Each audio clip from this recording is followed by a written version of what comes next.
Hi everybody, it's Claire back with another art journal video, and apologies straight away because I forgot to record as I started creating this. So this is a journal cover, and you can see that I have created this kind of circle of colour on my page. And I've done it by holding the book open like this, and this is basically so that the spine stays open. Otherwise you think you've done a great job if you do it laid flat, and you'll think, oh yeah, I've done a lovely cover, and then you'll close it and you'll have all these gaps where your paint won't have reached. So I started off just creating these sort of circle lines of colour on my page and gradually overlapped them and joined them together. So apologies I didn't record from the beginning. When I realised I started recording straight away. I've used really bright rainbow colours. I've used a mixture of Dina's colours, Dina Wakley's colours, and a mixture of Amsterdam acrylics as well. They're both really quite heavy body paints, so I didn't gesso the page first, the cover first rather. I've just gone straight in, and I am using quite a small brush for this too. I wanted it to be quite a painterly look on the cover. I wanted to be able to see the brush strokes. So once I'd finished that and I gave it a really good dry, I am then doing a really fiddly bit. So I am cutting out little pieces of collage tissue paper, which is from Dina's range. It's one of the ones with all the alphabets on it. And I'm just going to stick pieces on in a similar shape to the brush strokes. I'm kind of wanting to echo the movement of the circle lines on the cover, but I wanted to add a little bit of pattern onto there as well, and this was the best way that I could think of to do it. So a little bit fiddly and a little bit time consuming, but you can see it kind of works quite nicely with what's there already. And like I say, look, it is really fiddly, but looks pretty cool. So spent a bit of time sticking these on the front and the back of the book, and obviously got to sort of dry it really carefully. And if you're going to put them over the spine for this, then you need to leave the book closed, dry it really carefully before you open the book. So the reverse really of the painting it, because for this one, if you're going to stick the collage paper over the spine, you want it to stay as it is now when the book is closed, as opposed to painting it. You want it to be just open a little bit so that you can kind of see where you're going, not open too much. So yeah, sticking those in place on the front and on the back, so kind of repeating the process on the back of the journal too.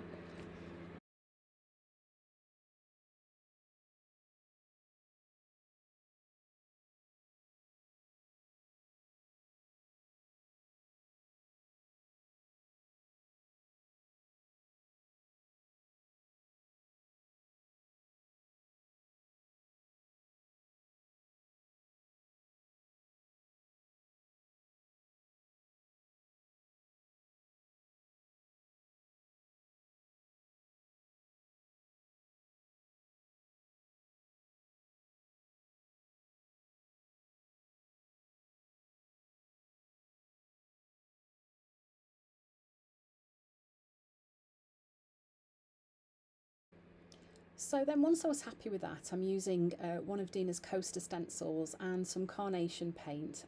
You know that sometimes when I go in over the top of really bright rainbow colours, I tend to use a pastel colour rather than white. Sometimes, not always.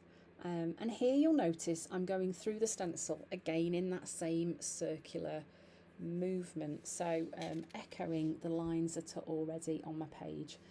Just because I want it all to work together.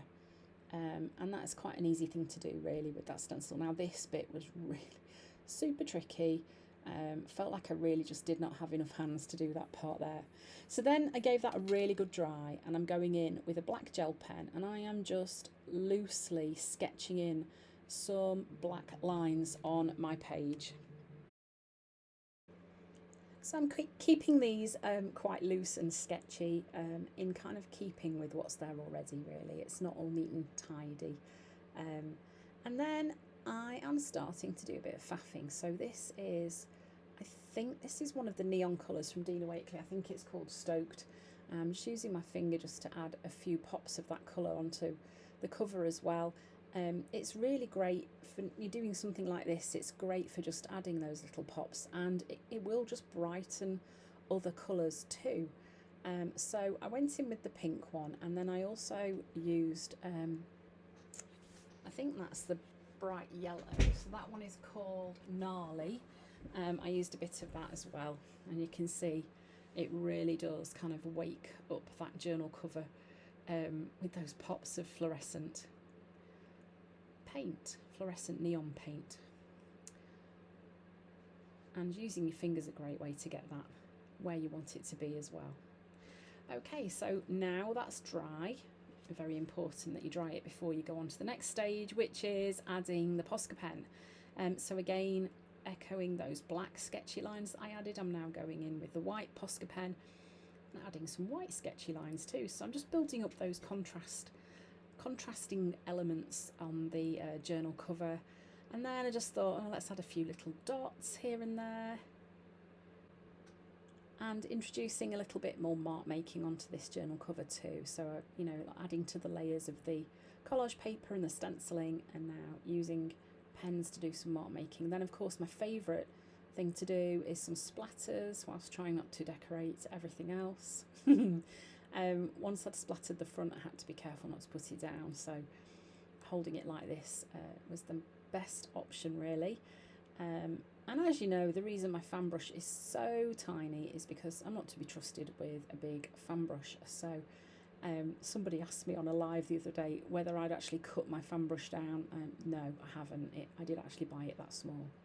And then I felt like my colours had lost some of their vibrancy. So in the spirit of mixed media, I went in with some scribble sticks and just scribbled some more colour on there. So I've used ruby, and I think that was a tangerine. This will be turquoise. And I'm just kind of scribbling those colours on. Now I knew I wasn't going to be going in with any more pens or anything now, so I wasn't worried about whether the pens would write on top of this or not.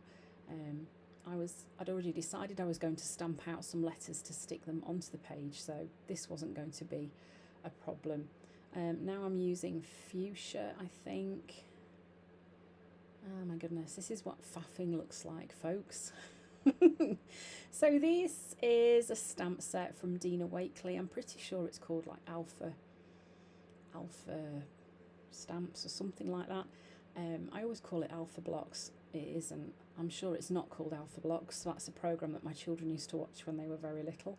And I'm just stamping out the two words, let's talk.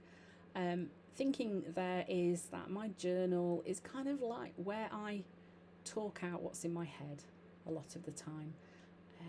And so let's talk, yeah, that's perfect for the front of a journal. And I'm cutting each letter out, and I'm going to kind of stick them on at different angles just to add that kind of quirky element to how they look. It's better than trying to get them all neat and tidy and lined up straight. I think if you go deliberately wonky, then you can get away with that. And then I've just used my dotty stamp along with some black archival ink just to add some dots, a bit more mark making onto the cover as well. And that is pretty much it for this. So thanks so much for watching. I hope you've enjoyed the rest of the video. Sorry I missed the beginning bit, but I'm sure you get the idea. Thanks for watching, and I hope to see you again soon.